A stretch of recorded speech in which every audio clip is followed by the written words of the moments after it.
Yes, we can. Yes, we can see. Okay, great. Thank you very much, Kelly, for the kind introduction. And I'd like to thank Mike, Julian, and others organizers for the invitation. It's my great pleasure and honor to participate and to stay in connect during this special time. I wish next time we can all see each other. Actually, I see good friends, old friends, Mike and Linda here. So today I'd like to take this opportunity to share some of our recent effort, try to understand the development organization of the neocortex. So to this audience, I don't think I need to introduce the neocortex, except saying that neocortex is the latest evolved brain structure. It's essential for all high-order brain function, from perception to movement to language and cognition. So from a development perspective, in a very simplistic view, there are two essential questions in understanding the neocortical development. One is, of course, how are those large number and diverse neurons and glia generated during the development? The second important question would be that how are those neurons and glia reach the right location and form connections and circuits to support all those high order behavior. So today I'd like to share some of our effort regarding the first aspect, how neurogenesis and gliogenesis is organized, and to shape the structure of the neocortex. So we all know that one of the prominent organizations of the neocortex is this lamina organization. This is original drawing by Romani and Caja of a human neocortex. You can see there's a beautiful laminar structure in the neocortex. In fact, this from the pure surface to inner white matter on the 6th layer of structure is one of the hallmark of the neocortex. Of course, the density and thickness can vary in different cortical area and in different species, but this 6th layer laminar structure is a defining feature of the neocortex. Of course, one of the remarkable developmental questions is how are those numerous and diverse neurons and glia generate and organize in such a fine structure. So work done in past 30, 40 years has shed great bit of details into this process, especially in the rodent. So if you take the mice as example, if you do a chromosection embryonic mouse brain, you will see this nice structure. So you will see there's a ventricle where the cerebral fluid circulate in this space. Then there's an important structure next to the natural ventricle. It's called ventricular zone. That's where the stem progenitor cell will reside in this structure, and they will divide to produce neurons initially and glia later on to occupy the future neocortex called cortical plate. So if we zoom into this structure, you actually can see much well-organized structure and processes. For example, we can broadly divide the early neocortical development into 3 phases. The first phase is a symmetric progenitor amplification phase. Namely, the initial neuroepithelial cells will generate radioglia cells, one of the transient but very essential cell types for cortical development. Those are the cells in this very nice stereotypical bipolar morphology with the cell body or nucleus resides in the ventricular zone, where extend a fine radioglia process to the pier and also a short ventricular endofit to anchor at the ventricular zone surface. So during this proliferative phase, radioglia cell will undergo symmetric proliferative division. Then in the rodent in mice around embryonic day 12, they will switch from this proliferative division to neurogenic division. In fact, as they go through proliferative division, their proliferative potential decrease after every round of proliferative division. So of course, still an intriguing question, how do progenitor cells know to control their proliferative potential? So once they enter neurogenic phase, the radioglia progenitor cell will mainly undergo asymmetric cell division, which means they will divide to renew itself at the same time to produce a differentiating cell. This differentiating cell can be directly a neuron. This is called direct neurogenesis, or could be indirect transient amplified progenitor cells that can divide in the subventricular zone, such as intermediate progenitor cells. So because of this unique organization of radioglia morphology and stratified ventricular zone, so the division of radioglia progenitor cell can only occur at the ventricular surface. This can lead to wave-like neurogenesis. The neurons born at the same time, they will migrate as a cohort to form a laminar structure. The next wave of neurons will migrate past the existing neurons to sitting on top of it. So you have this stacking of layers on top of each other to lead to future 6 layer of structure of the cortex. Of course, for excitatory neurons, they mainly occupy layer 2 to layer 6. So after this neurogenesis is largely complete, some of those progenitor cells will go on to continue to produce the glia cells, especially the macroglia, including astrocyte and oligodendrocyte. And also some of them will become the adult neural stem cells, stay in the ventricular zone, VZ and SVZ, to produce olfactory bulb interneuron. So you have this very organized proliferation, neurogenesis, and gliogenesis, and also this birth state dependent inside-out migration to drive this very unique and also characteristic laminar structure of the neocortex. But of course, we still do not know much of the details in terms of how individual progenitor cell behaves and how are those processes be regulated at the molecular level. So one of the fundamental questions is, given that we have extensive number of radioglia progenitor cells, they can go through this very organized behavior. One of the important questions is how do individual radioglia progenitor cells divide to produce diverse neurons and glia? In other words, what's the origin of the diversity of neurons and glia? And this requires lineage reconstruction of individual radioglia progenitor cells. So this has been one of the efforts we have been doing in the lab for past 5 to 6 years. So initially we focused on neurogenesis. So to achieve this, we use lineage tracing tools called mosaic analysis with double marker that is initially established by Nature Knows Lab. So this is very much similar to fly marker for people who work with Drosophila. So this, you can need specifically and sparsely labeled dividing progenitor cells, and depending on the chromosome recombination pattern and segregation pattern, you can lead to labeling the progeny of individual dividing progenitor cells with 2 distinct colors. And because you can label those 2 first order progenitor cells with 2 distinct colors, you can tell whether this division will be symmetric and asymmetric. At the same time, you will have a full report of all the progeny that are produced by this dividing progenitor cells. And in fact, you can couple this labeling method with Cree-ER method and to achieve spatial temporal specificity. For example, we can use EMX1 Cree-ER, for example, to induce the labeling around embryonic stage from E10 to E17. Then you can assay the output of individual progenitor cell at any time afterwards. For example, we mostly focus on postnatal day 21 to 30, that because of most of neurogenesis and gliogenesis is largely complete by that time. So I like to think this labeling method is like a developmental Gaussian labeling, so it allows you to label individual lineages in the developing brain structures. So for example, previously, we have been using this method to look at the neurogenesis in the developing neocortex. As expected, you can see this very nice radial cluster of the cells. So once we finish the labeling, we will do 3D reconstruction. This is one of the hemisphere of the labeling brain. And you can see there are 2 nice radial cluster. Each of the ball represents the cell body of the labeling neurons. So exactly as predicted, you have 2 distinct clusters, one with red and green neurons, another cluster with yellow neurons, which means they express both GFP and TD tomato. And they form this very nice organized radial cluster, and there is no overlap, indicating each of those clusters are coming from a dividing progenitor cell at E10. So with this type of method, we can do systematic and quantitative mapping of the progenitor cell behavior and their output. What we found is that in developing mouse neocortex, the proliferative phase of the radioglia progenitor cell largely occur before E11, E12. And the proliferative behavior in terms of their output is very well organized. As time proceeds, the proliferative potential gradually lose. That means that the total size of the clone will shift from large to small, but overall the shape or distribution of the clone size is very much similar, indicating that radioglia progenitor cell moving as a cohesive population.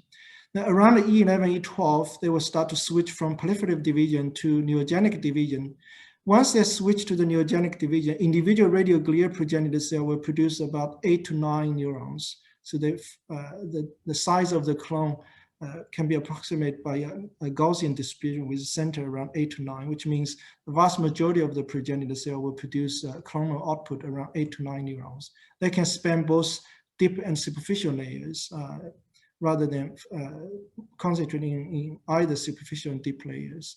And towards the end of the neurogenesis, only a small fraction of those radioglial progenitor cells that will go on to produce glia cells. Instead of every radioglial progenitor cells will be able to produce glia.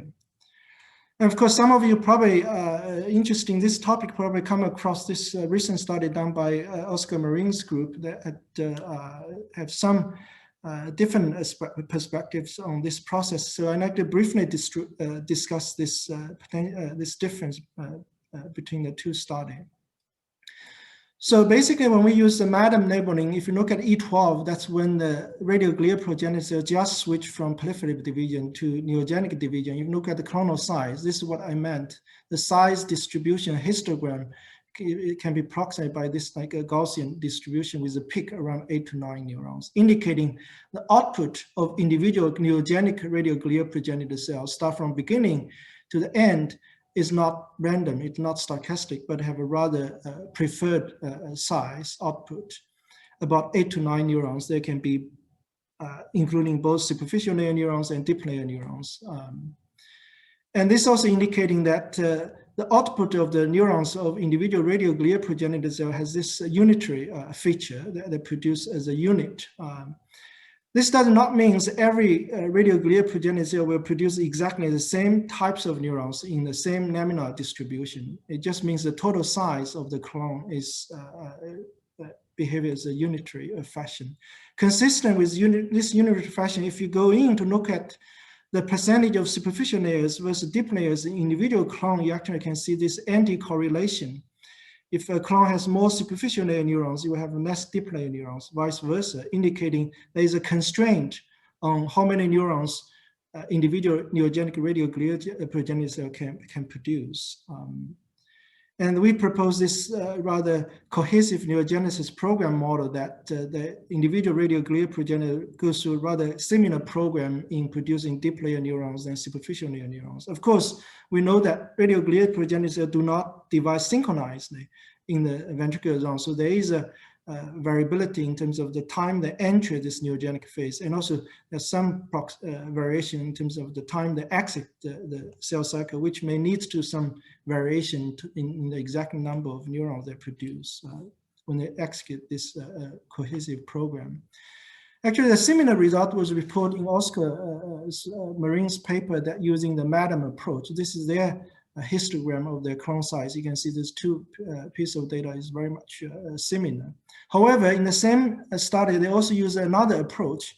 They use EMX1 CRIA with a GFB reporter and use this method to labeling the clone. With this method, they start to observe a small sets of the clones that only existing or only distribute in either superficial or deep layers, while the majority of them, including both superficial and deep layers. So they call this translaminar or the laminar restricted clone.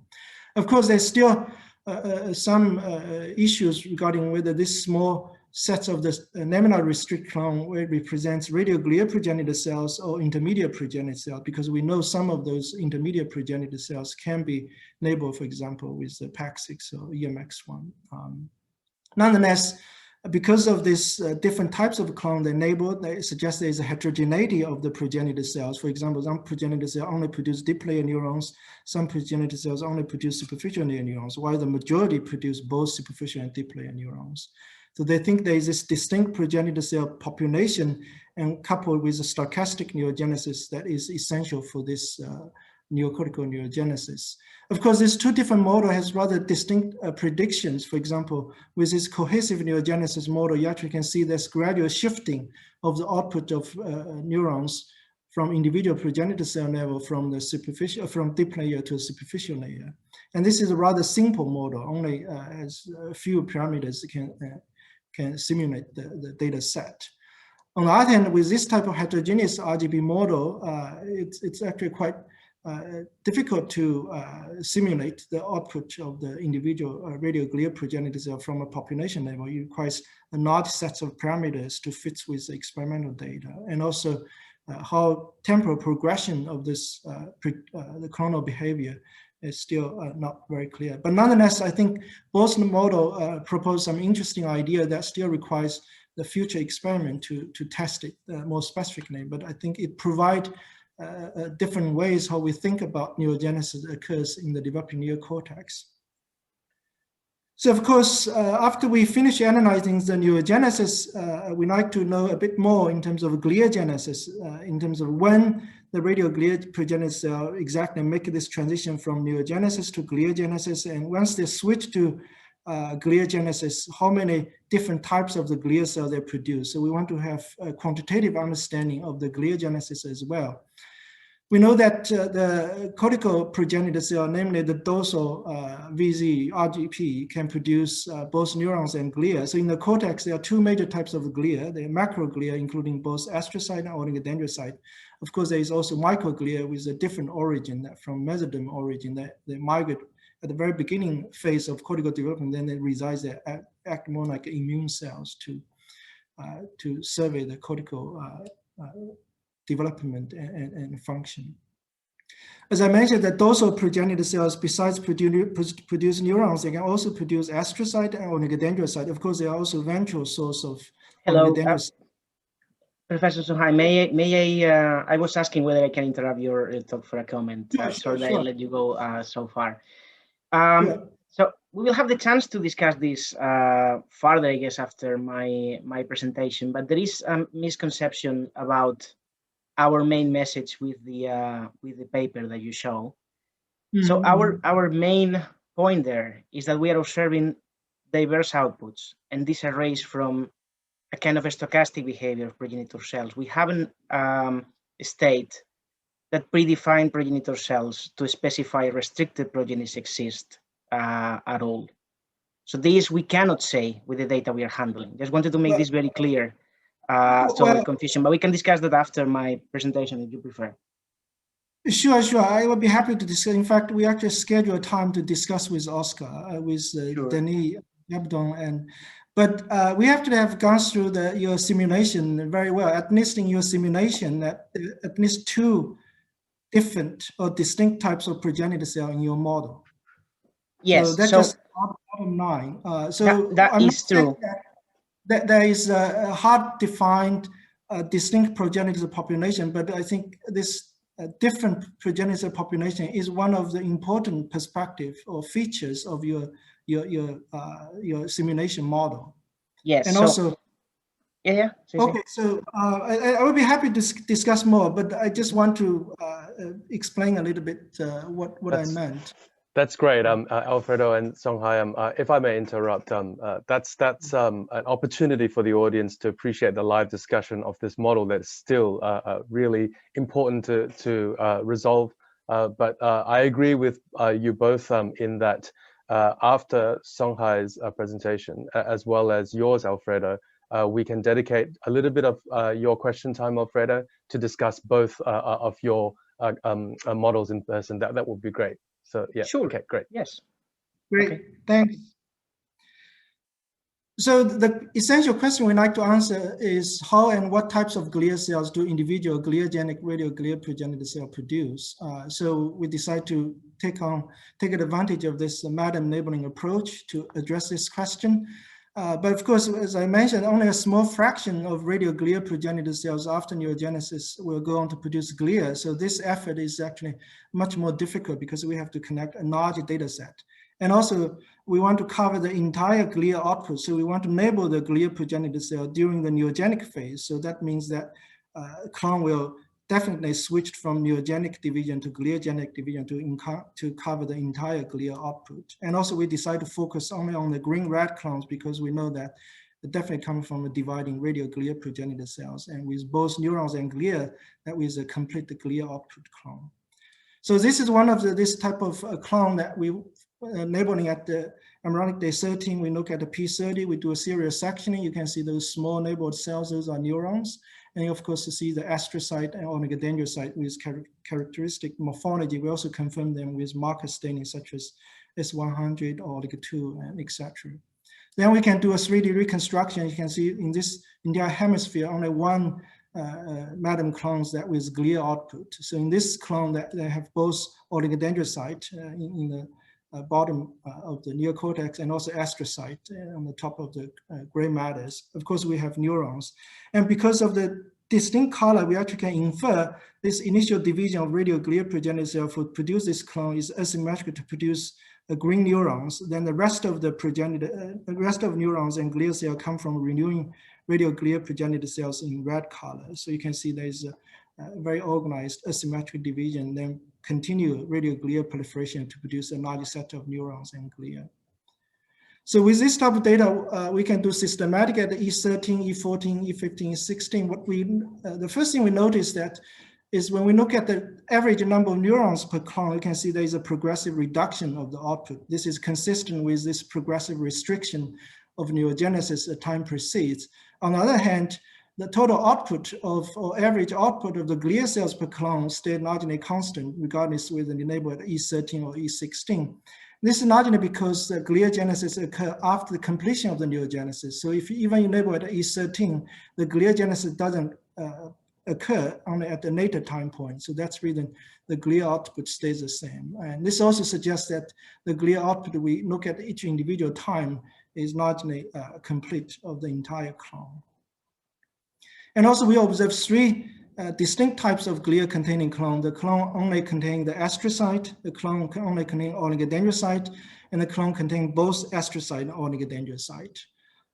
You can see actually the overall ratio that enable at different time with the astrocyte containing oligodendrocyte containing astrocyte and oligodendrocyte containing, they largely stay the same. It's at about 60% to 25% to 15%.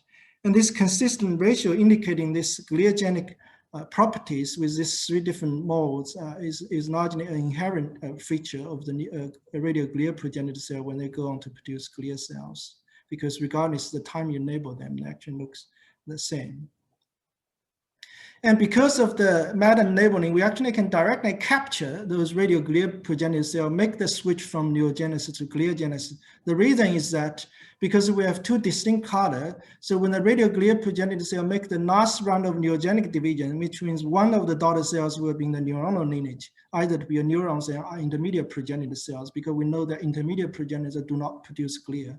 Then the rest of the lineage will be more glia cells in a different color. So if we catch a clone with neuron in one color, glia cells in another color, actually this clone represents a neurogenesis to gliogenesis clone. Of course, we don't take into account the potential cell deaths. Actually, we look at the cell deaths based on the cell death marker staining. That is not a major factors during this developmental period of time. But we actually can capture those transitioning clone. For example, in this clone, the neurons in red color, the glia cells will be in the green color. So this represents a transitioning clone. They just make this transition when we enable them with the madam labeling. Of course, we can see those clones that labeled before the transitioning. That's those clones I show you before that both neurons and glia can in distinct colors. And of course, we can see some of those clones that already made the transition with only glia cells with no neurons. And we did not analyze those extensively because we want to look at the entire coverage of the clone in the complete gliogenic clone.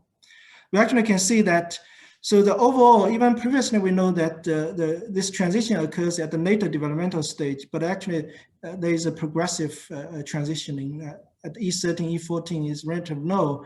Most of the transitioning occur at the 15 and 16. By E17, most of radioglia progenitors already made this transition from gliogenesis, neurogenesis to gliogenesis. And also this variability in exiting neurogenesis may also contribute to clonal variability that we previously discussed.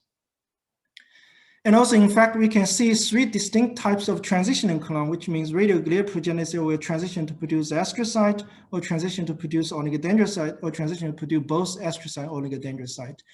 And the overall ratio of these three different types of transitioning clone also very much the same of this 60% to 25% to 15% of the overall ratio, indicating this transitioning to produce distinct types of glia output is an important intrinsic feature of radioglia progenitor cells.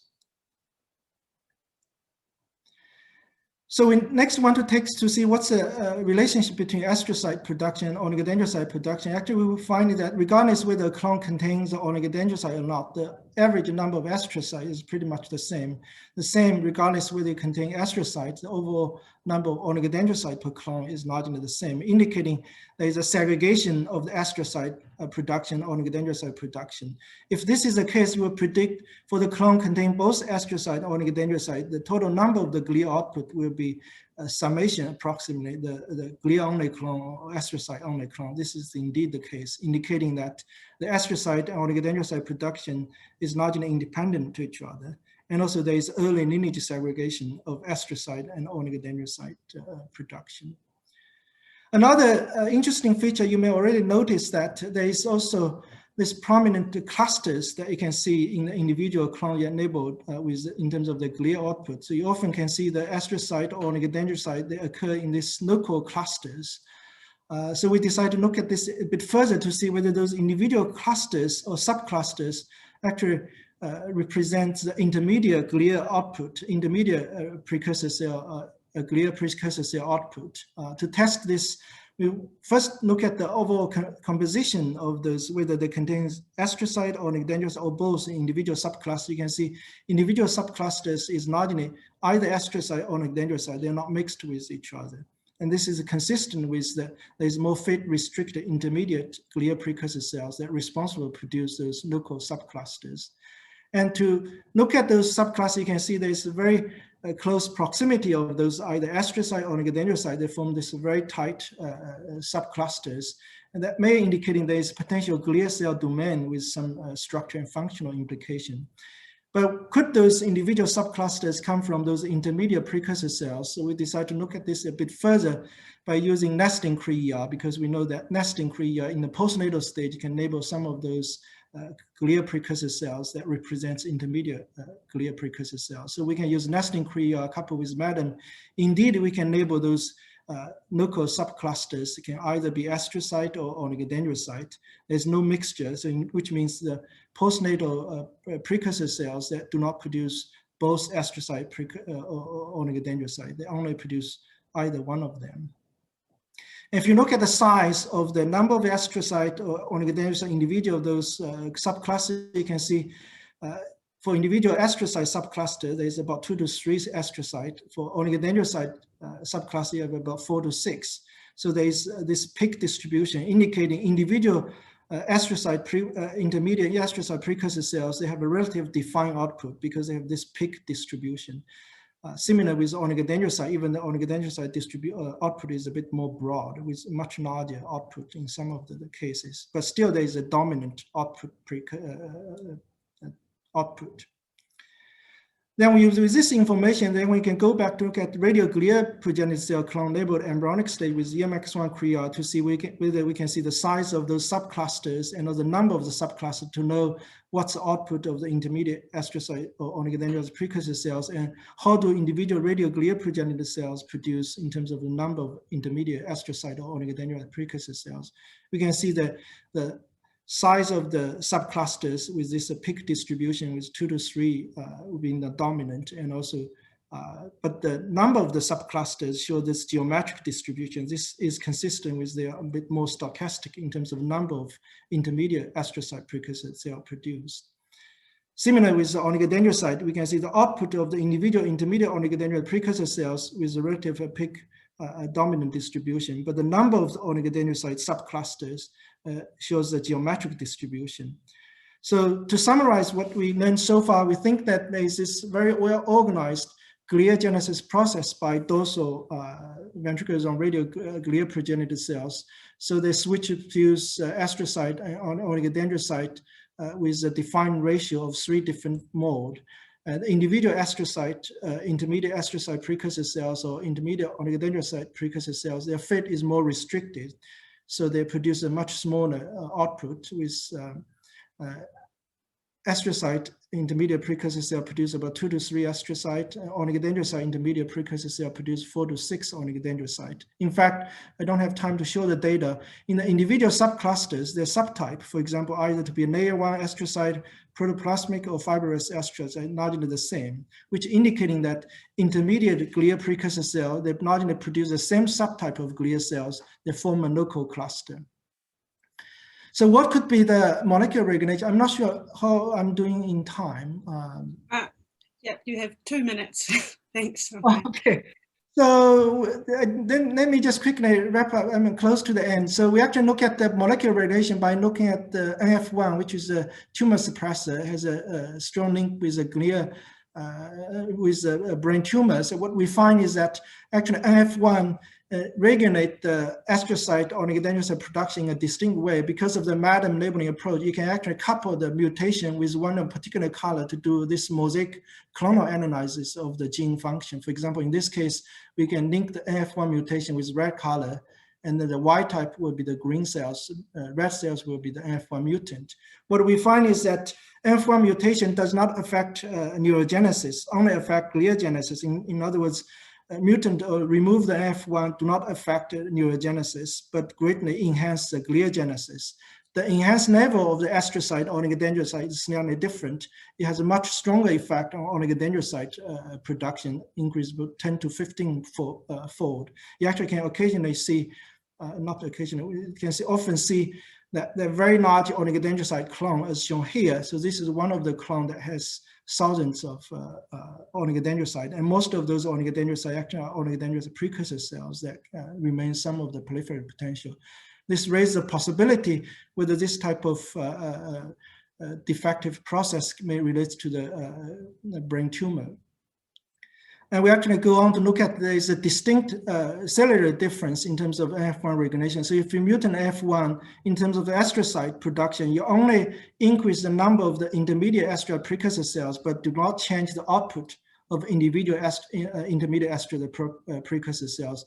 But on the other hand, in terms of oligodendrocyte, remove NF1 increase both the number of intermediate oligodendrocyte precursor cells and also the output of individual intermediate oligodendrocyte precursor cell, indicating there is a distinct regulation of astrocyte and oligodendrocyte production by NF1. And this mainly relates to the tumor formation because there is some indication that some of the brain tumor, glioma, may more relate to the oligodendrocyte production.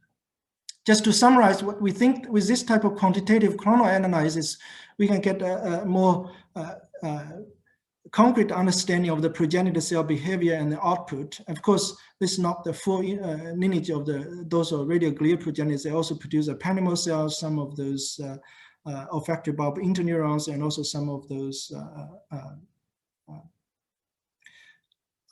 adult neural stem cells that support the adult neurogenesis. I'd like to also just make a last suggestion that a good understanding of this neurogenesis and neuronal migration process also has implication for the circuit assembling. For example, we found that this lineage-dependent neuronal production and migration can influence the clomic circuit assembling in the neocortex. So I'd like to end here by thanking the people who actually did the work.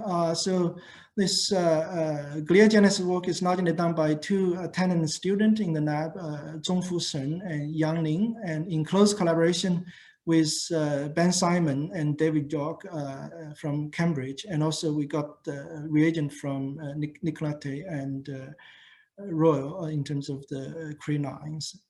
Thank you very much for your attention. Be happy to discuss. Thank you so much, Song-Hai. That was a beautiful talk and a beautiful, beautiful imagery through the brain. It always impresses me. I'd like to open the floor to any questions, and of course you can send those through the chat or raise your hand, and myself or my co-members will turn on your video to ask a question.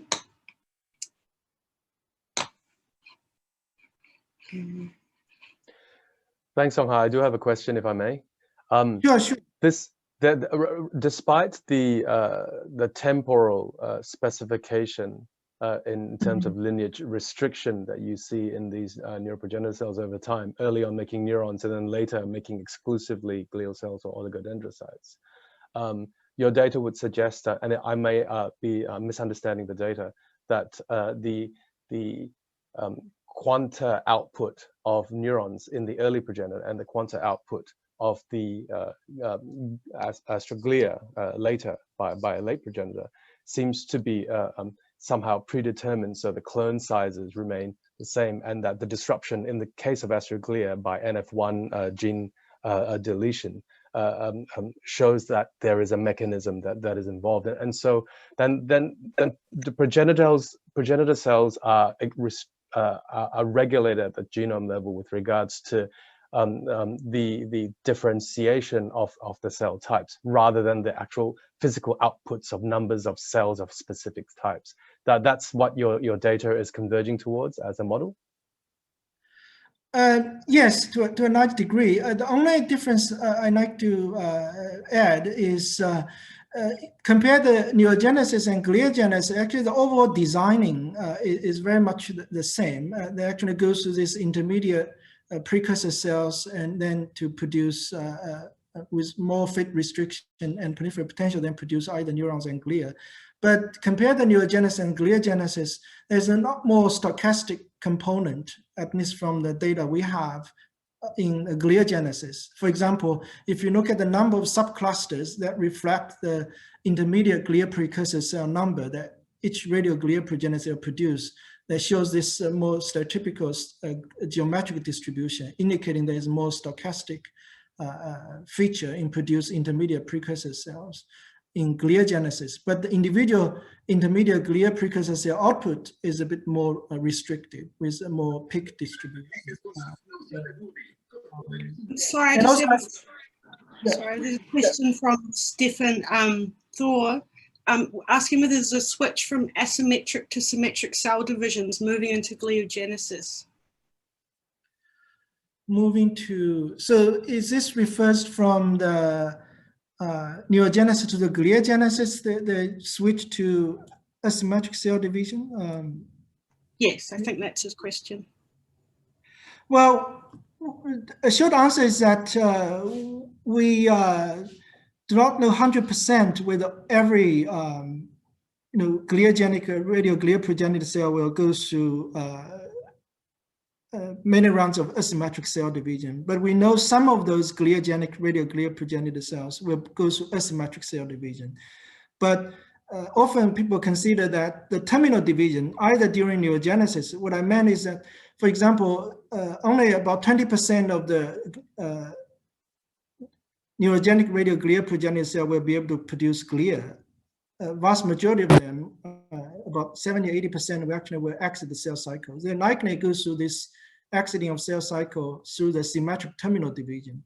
So similarly, in gliogenesis, probably some of those terminal division can be also symmetric. In other words, they will produce two symmetric intermediate glia precursor cells that may be responsible for the radioglia cell to exit, to disappear. So I think there is a combination of symmetric and asymmetric division also in the gliogenic phase, similar in the neurogenic phase, because the last division would likely to be symmetric terminal division for most of the radioglia cell exit cell cycle during neurogenic phase. I hope I explained this.